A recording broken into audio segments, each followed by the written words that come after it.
Hi everyone and welcome back to my channel Scent Magnifique, and today I'm going to be sharing with you my favourite office safe fragrances. I've got 8 fragrances to share with you today from my collection, and I'll be doing the usual rundown until we get to my favourite one, so let's jump straight into it. At number 8 we've got Jo Malone's 154. Now there's some rumours that this is out of production.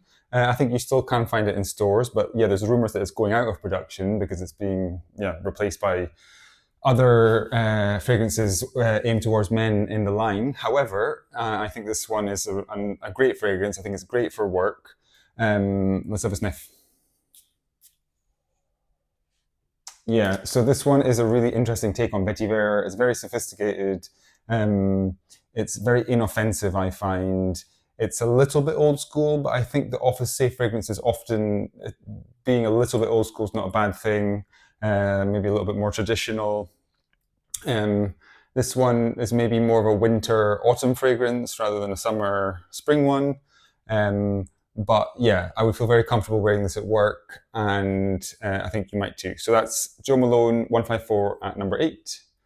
Number 7 is Molton Brown's Coastal Cyprus and Sea Fennel. So this one is, I think, a bit of an undiscovered gem in the fragrance world because I don't hear a lot of talk about it, and I think it's a pretty special fragrance. So let's have a sniff. Yeah, so the reason why I put this one on here is because it does have a sort of, for me, a strangely corporate feel to it. And when I say corporate, I mean it feels quite put together, it feels quite serious, it feels quite masculine.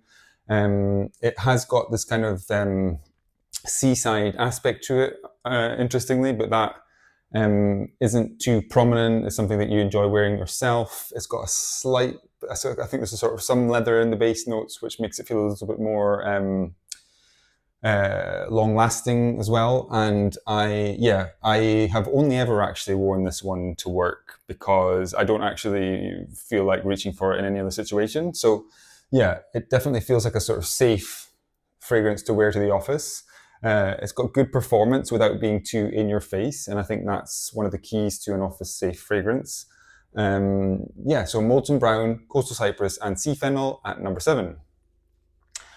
Number 6 is a brand that I've spoken about before on my channel, and this is Henry Rose.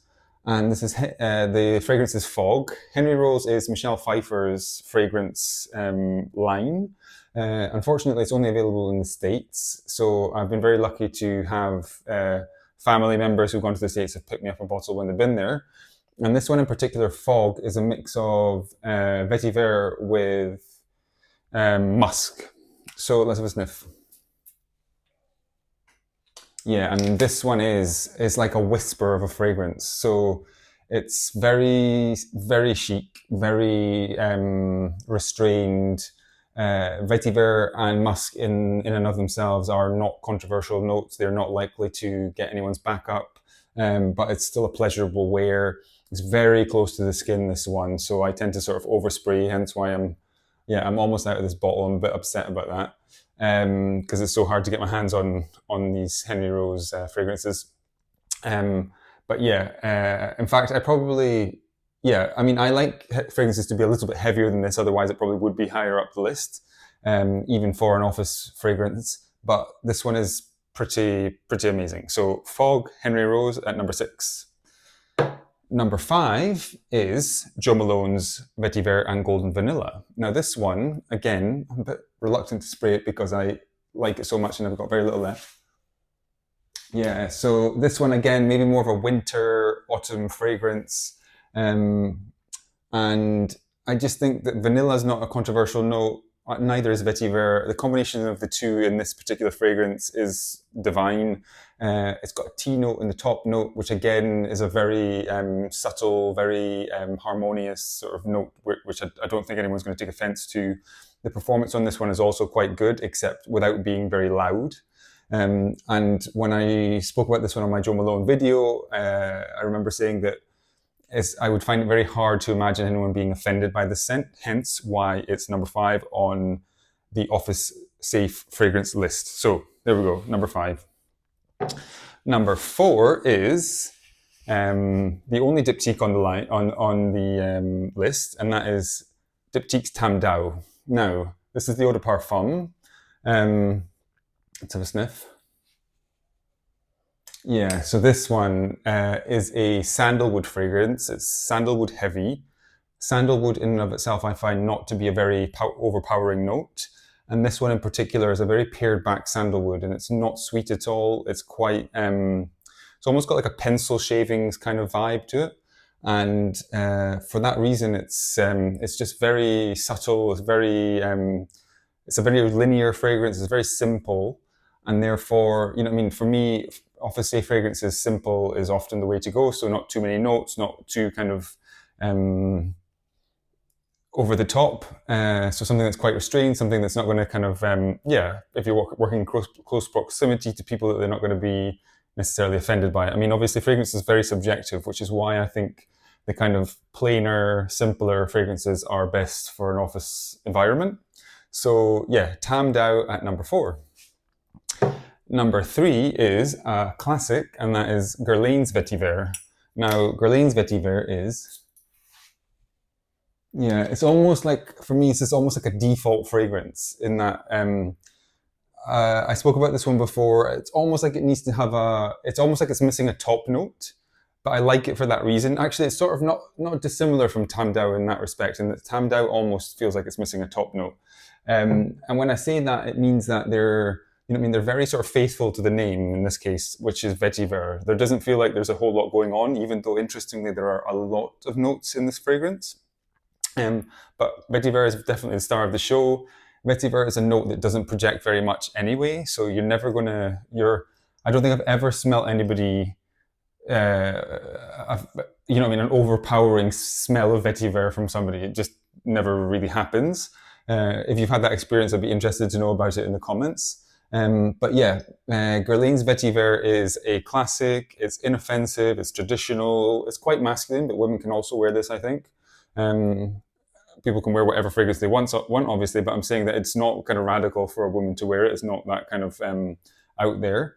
And yeah, this is one I will default to on a lot of occasions because it's just, I feel like it's such a safe wear. So Guerlain Vetiver at number 3.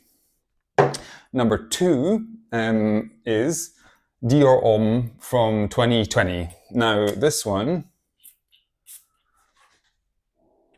yeah, this is a good one. Dior Homme 2020. So this one is, I think, the most versatile fragrance in my collection. It's got bergamot on the top.